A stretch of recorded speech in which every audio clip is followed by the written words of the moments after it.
Muy buenas noches, mi nombre es Josefina Dolinar y vamos a conversar un tema correspondiente a la asignatura Derecho Tributario. Específicamente vamos a hacer referencia a lo que es el crédito público y la actividad financiera.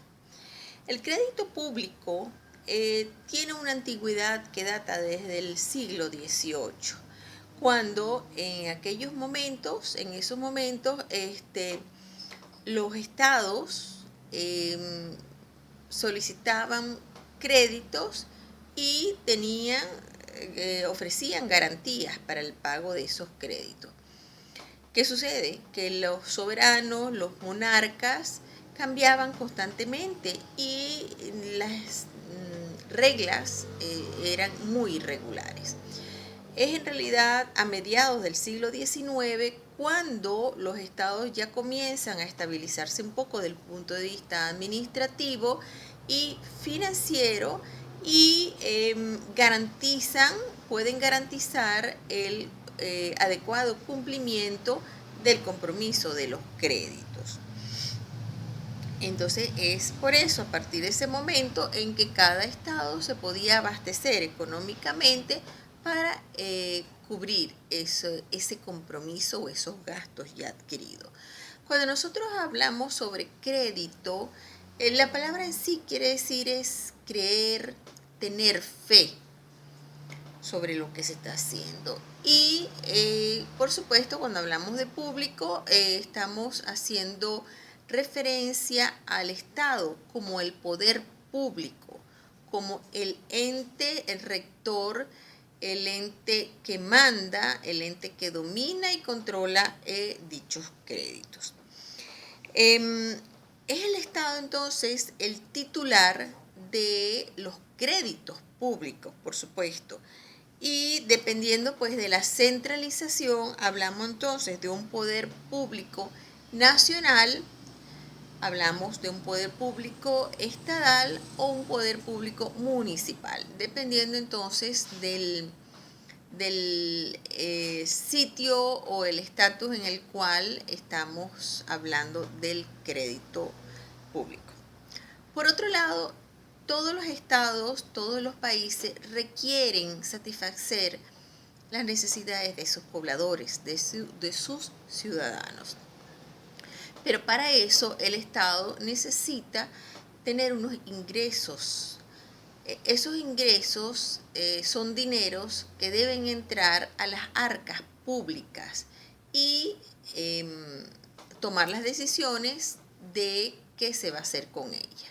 Dentro de los requisitos o las necesidades que todo Estado debe cubrir y satisfacer es el de salud, educación, vivienda, alimentación y seguridad, ya sea seguridad interna o seguridad externa.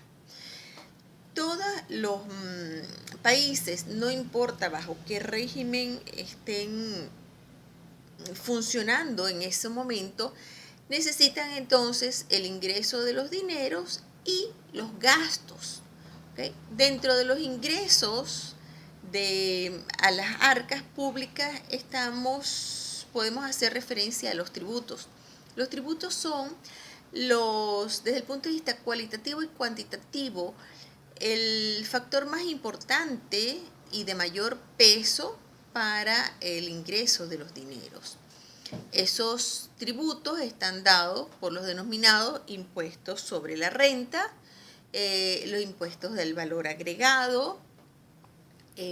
Por otro lado, tenemos también los créditos que el Estado hace, dando pues en garantía otros bienes que desde el principio, por supuesto, estos créditos vienen a ser ingresos, pero luego vienen a formar parte de los gastos porque los mismos deben ser pagados.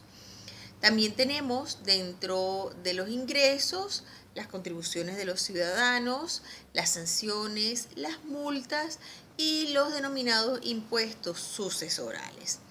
Por otro lado, tenemos a los egresos.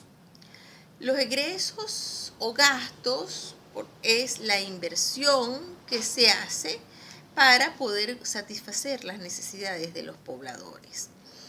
En lo que se denomina gasto público.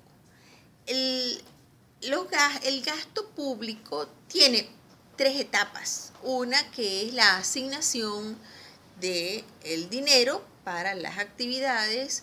Otro es la ejecución propiamente de las actividades.